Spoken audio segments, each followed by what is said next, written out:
What's up, everybody? It's Luke James, not the singer. If you're looking to get your music reviewed, you can hit up this email that's right here. But today I'm going to hit you up with my thoughts and opinions on this new album from Big K.R.I.T called K.R.I.T is Here. Now, Big K.R.I.T is a rapper, singer, and producer who's coming out of Mississippi, and he has been one of my favorite artists over the past 5 to 10 years, man. I just think he's been very consistent, even if you want to look at his discography, where he just gave us Forever is a Mighty Long Time in 2017, one of the best double discs I've ever heard in my life, and then we can look at his mixtape run with classics like Return of Forever, and also K.R.I.T was Here, which, judging by the title of this does kind of seem like a bit of a sequel to that, because K.R.I.T was Here was him letting people know that he was just stepping his foot into the game, and K.R.I.T is Here is letting you know that it's his time, it's his place, he has put in the work to get up to where he is. So that's something I can certainly appreciate. I do consider myself to be a pretty big K.R.I.T fan, and that's why I did find this album here to be a little bit disappointing, to be honest with you. Not going to say it's trash, because it certainly isn't, but you can definitely listen to this and feel like K.R.I.T is going in a completely different direction. Artists are bound to do that after they've been in the game for a while, so I appreciate that. I'm not saying he should just do the same things over and over, but he does stray away from some of his strengths, and I honestly felt like this was the more mainstream aimed and watered down Big K.R.I.T. Everything from the lyrics, also to the more generic production that we're going to hear. And if I'm not mistaken, I don't think he did any of the beats on here. I think they were all done by other people, but you can correct me if I made a mistake, because sometimes when you look at the credits in different places, it's all over the place. You don't know exactly what you're getting, so, you know, sometimes I make mistakes in that way, but I'm pretty sure he didn't do any of the beats. But before we get into the negatives, I really want to talk about some of the positives here, including that first single called K.R.I.T Here. I absolutely love this production, especially when those horns come in and you're getting these really cool vocal samples on it. It just has this glorious feel to it, and really it matches nicely with what he's rapping about, because this is a celebratory anthem letting you know that K.R.I.T is here. You also get some bass on here that is just thicker than Jayla Fox in that Popeyes video. If you know, you know. So I think this worked really good as a lead single, because it was letting you know, as I said, K.R.I.T is here, he's back in full force, and he's really going to be hitting us with this album. At least that's what I thought based off this single. But then as I listened through, you know, it was hit and miss, and we will get into that. But even still, I thought this was a dope track, and I also like Blue Flame Ballet. This one is kind of a typical strip club joint. I wouldn't say it's a favorite song of mine, but it's certainly one of the better ones on here. I just really like that pimp-ass beat, that playlistic hook we're getting on there. It all came together very well. And then with Every Time, we're getting this great jazzy joint where Baby Rose is coming through with some of those raspy vocals that I was talking about on Revenge of the Dreamers 3. She holds it down, the beat is solid, and K.R.I.T is on here making all kinds of sport references, from Vince Carter's time in Toronto to FloJo doing her thing and winning all those races. So I thought this was a pretty clever and well-rounded track. Although these two songs weren't favorites of mine, they were still stronger ones, but one of my favorites has got to be the outro track, Mississippi. This one just really has a cool feel to it. K.R.I.T's flow on it is a little bit spoken wordish at times, so I thought it was interesting how he chose to do that. And the beat itself has some stand-up bass on it, some horns, finger snaps, keys, just a very dynamic beat that works very well as Big K.R.I.T is showing love to Mississippi, his home, and also his friends and family. So I thought it worked great as a closer and was clearly one of the standout moments on here. Definitely felt like a Big K.R.I.T song, whereas some of these other tracks, not so much. I also really enjoyed Make It Easy. You might recognize the same vocal sample if you heard A1's Solar Power album, because he used it on there, and it is flipped really dope on this project as well. Just a smooth, soulful beat. There are also some strings on there, and K.R.I.T is dropping some wisdom as he raps. Sometimes when you stand out, ain't nowhere to belong, and also, I did it without a hit, my nigga, you know how it be.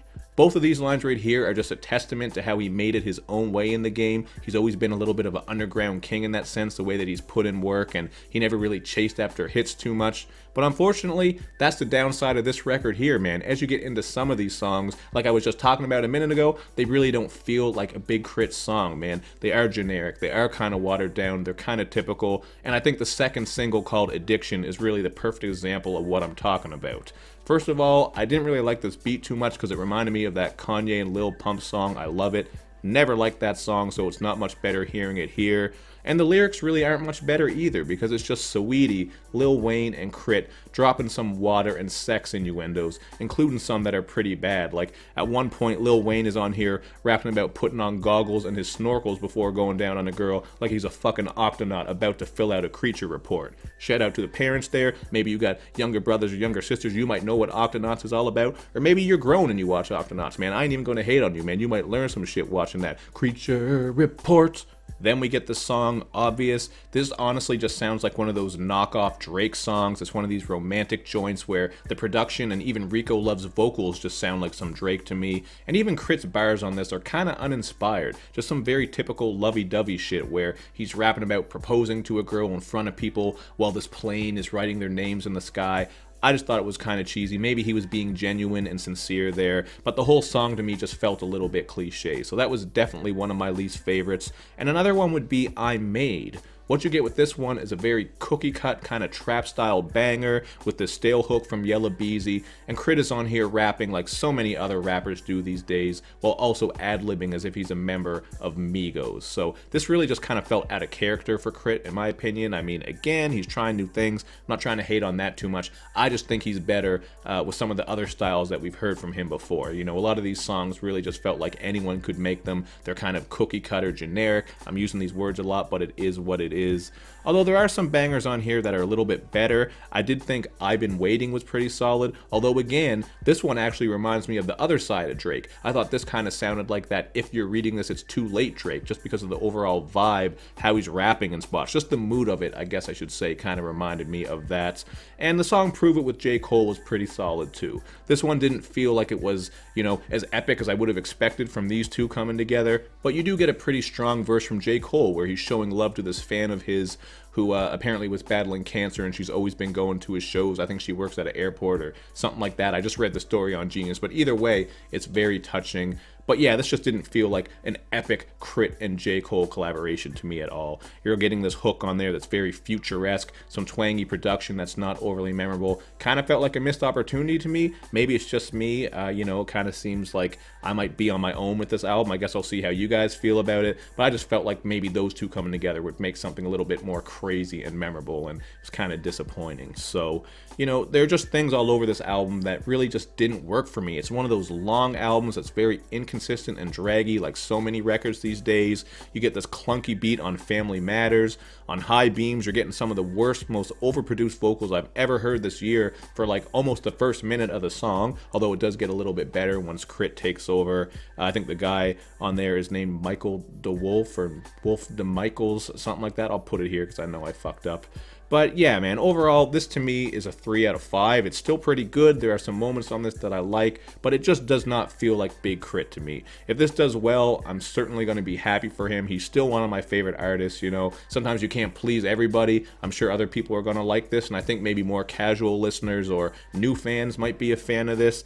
But I don't know, man. This to me could have had some songs cut off of it. You even get a couple of TDT album cuts with Energy and Learn from Texas. So he was just throwing those on there. Like I said, I felt like the lyricism and rapping throughout this wasn't overly strong or memorable. He's not bringing great content and topics like he has in the past. Although once in a while you get a little bit of insight and introspection. On the song Believe, for example, he's pondering the negative side of social media and TV, among other things. But overall, man, I don't know. I just keep coming back to this point. This just doesn't feel like Big K.R.I.T to me. I mean, maybe this is the new Big K.R.I.T. This might be just another chapter in his music and what he wants to do. I certainly respect that. I'm still going to show love to Big K.R.I.T. I just prefer a lot of his past projects, and I was very disappointed with this one, to be honest. I only came out of it with a couple songs, and it is what it is. But you guys let me know what you think in the comments section. I know I got a little bit rambly in this one, but that's just how I felt. It's late at night, had a really busy day running around with these damn kids, editing some videos. We have more videos on the way after this one, of course. If you didn't see on Twitter, I was letting people know that if it goes a couple of days without me uploading, it's because I'm writing all my scripts and then recording 3 or 4 videos at once. That just works better for my schedule because now I'm back to work. For a while there, I was on parental leave, just dropping videos whenever, but now I just have to plan a bit more and use my time more wisely. So don't fret if you see no videos up on the channel in a while. They will be coming, and then they'll be coming in succession one after the other. So it is what it is. This week should be pretty busy. Let me know in the comments section what you think about this video. And of course, make sure you do all that good YouTube and social media stuff where you show me love and you show me lots of it. Thank you for watching, everybody. I will see you next time.